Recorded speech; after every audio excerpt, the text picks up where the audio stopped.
Okay, ayan. So, we're done with convolution and convolution theorem. Let's now have Laplace transform of an integral. Okay? So, dito naman, let f of s denote the transform of a function f of t, which is a piecewise continuous for t is greater than or equal to 0. Then, the Laplace transform of the integral of f of tau d tau from 0 to t is simply equal to 1 over s f of s. So, actually, ewan ko lang kung naalala niyo pa dun sa mga unang topics natin ng Laplace transform. Inintroduce ko dun yung transform of an integral na kung saan kung meron kang naka-integrate or nakaganitong function like integral of f of tau d tau from 0 to t, and then you are asked to determine its Laplace transform, you simply get the Laplace transform of whatever this function is and then multiply the result by 1 over s. Kaya as simple as that. Kaya pag halimbawa, you have the integral of, halimbawa ganito guys. Actually, madali lang siya. Pero I don't know if sa mga future subjects na ma-apply nyo to. For example, you have the integral of e raised to negative tau d tau. Ayan. So, ang gagawin mo lang dito is you simply have 1 over s times the Laplace transform of e raised to t. Ganyan lang siya. E raised to negative t. Okay? So, you simply get the Laplace transform of e raised to negative t and multiply it by 1 over s. And the result is 1 over s times 1 over s plus 1. So, ganun lang siya kadali. Okay? So, ang i-concern mo lang, parang actually, this is not the mathematical explanation, pero for me, para lang hindi ko makalimutan, parang ito is papalitan mo lang ng 1 over s. Tapos, ito na lang yung concern mo. Ganun yung idea doon. Okay, you just get the Laplace transform of this one and multiply it by 1 over s.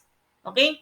So from that, you can say now that the inverse Laplace transform of 1 over s f of s is simply equal to the integral of f of tau d tau. So if, for example, you encounter equations wherein you can rewrite it as this way, like you have 1 over s times f of s, if you get the Laplace transform of that, it is equal to this one. Okay, it is equal to this one wherein you integrate it from 0 to tau or 0 to t kako sana.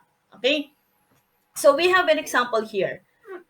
Kung mapapansin nyo, again, this one can be solved using partial fraction decomposition or the method of partial expansion. Okay, guys, so pwede. Pero, we have here another way to solve it. Okay, so choice nyo yan later on if hindi naman sinabi kung paano nyo isolve, so nasa inyo na yon. If you are familiar or more comfortable in using partial fraction decomposition or the method of partial expansion, then use it. But if you think this one is easier na i-apply, then also gamitin nyo rin. Okay? That is if hindi ko naman in-specify kung anong method ang gagamitin ninyo. Okay? Pero usually naman hindi ko sinasabi I just ask you to get the inverse Laplace transform, then yun na. Pero malay nyo, di ba? We are not sure. So kaya naman ine-explain ko pa rin para at least alam nyo. Okay? Just in case lang. So we have here 1 over s times 1 over s times s squared plus pi squared.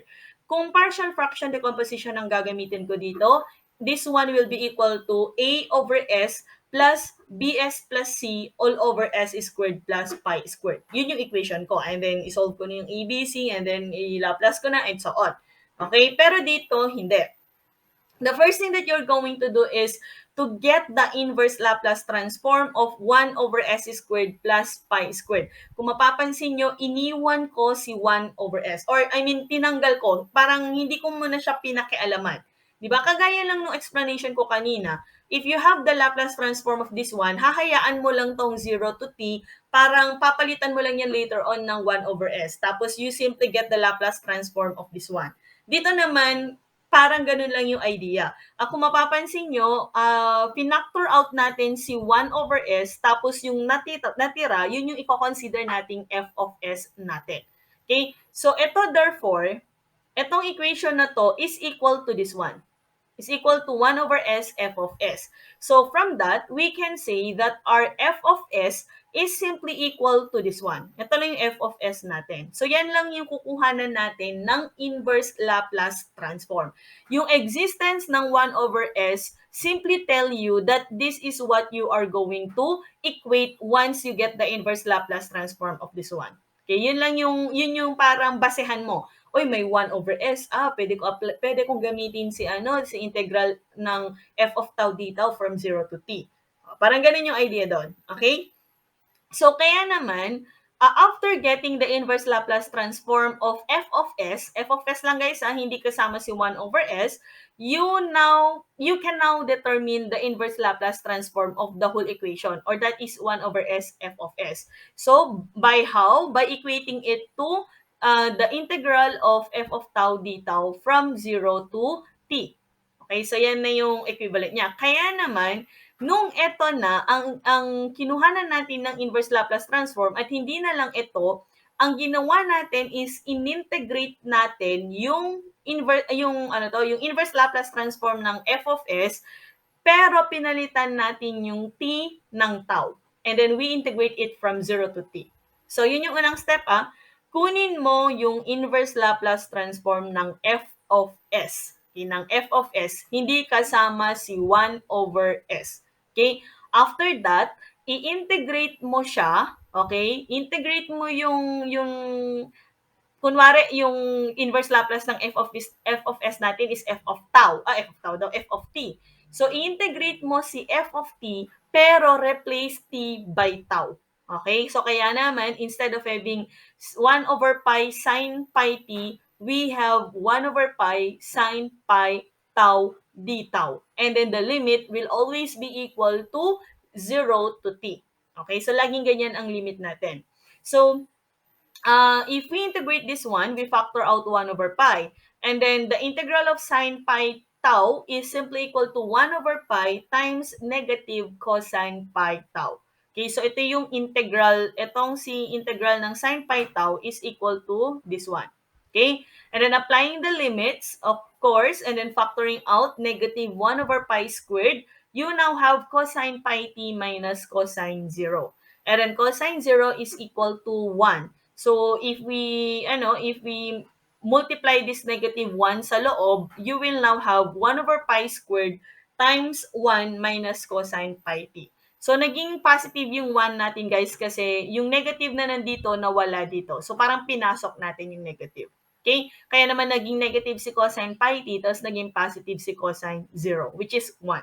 Okay, so ganun lang, 'di ba? So for me it is simpler. I mean, ewan ko, para mas maiksi kasi siya kaya nagmumukha siyang simple. Pero depende pa rin kasi sa kakayahan ninyo yan or sa kung ano yung feeling nyo mas madali on your part. Kung gamay na gamay nyo na yung method of partial fractions, then why not? Diba?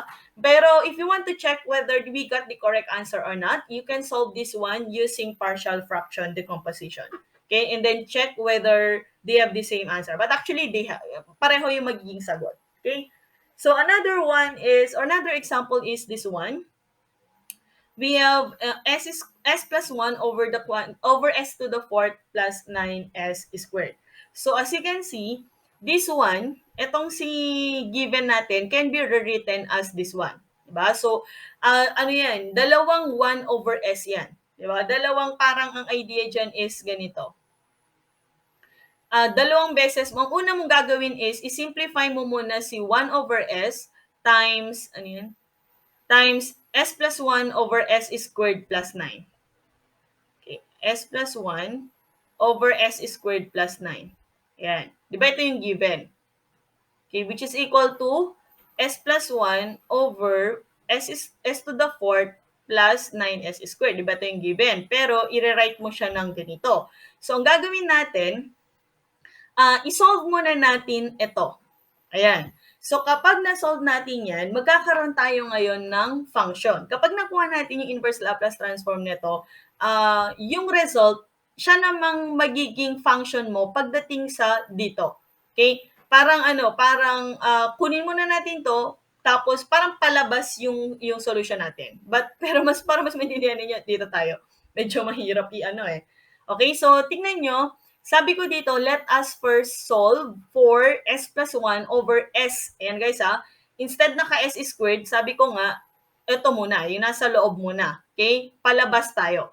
Okay, so i-set aside muna natin yung isang 1 over s. Dito lang muna tayo mag-focus. So, yan. Nung sinolve natin yon, as you can see, parang itong 1 over s times this one, ito si 1 over s mo, tapos ito si f of s mo. Itong f of s mo, di ba? Yung 1 over s, yung sa formula natin na 1 over s f of s. So, itong naka-highlight, yan yung f of s ko. So, yan yung kukuhanan ko ng inverse Laplace transform bago ako mag-integral. Okay, kukuhanan ko muna, I repeat, ng inverse Laplace transform yan before I apply integral f of tau d tau. Okay? So, ang inverse Laplace transform nitong f of s natin ay cosine 3t plus 1/3 sine 3t. Okay? Kaya naman, para ma-solve na natin ito, buong ito, okay, we now have the integral. So, yan guys, tignan nyo, 1 over s pa rin, hindi 1 over s squared. We get the integral of f of tau. So, pinalitan na natin yung t ng tau, d tau from 0 to t. Ayan. So, we integrate it. Integrate natin, alam nyo naman na on how to integrate, and then the result is now equal to this one. So, yan yung result.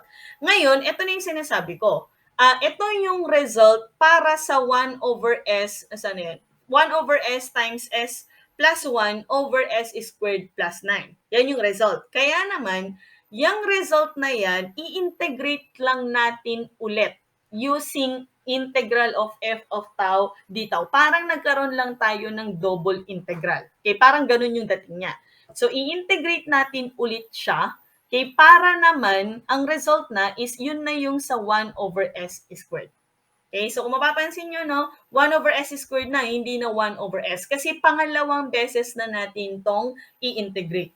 Okay? So, yan. This one now, if we integrate this one now, the result from this one, it is now equal to the inverse Laplace transform of 1 over s squared times s plus 1 over s squared plus 9. Okay? So, integrate na natin siya. Pinalitan natin yung t ng tau. Okay? And then, if we integrate it and apply the limits, the result is now equal to this one. So, madali lang siya actually. Sa akin na, mas mabilis as compared to, to partial fraction. Kung magaling kang mag-integrate.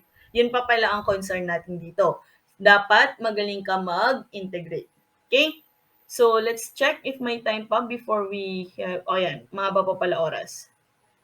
Okay, so ganyan lang guys ha.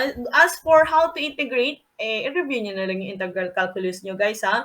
Kasi nauubos yung oras natin sa pag-explain on how to integrate. Anyway, nilagay ko naman dito. Okay? So, sundan nyo na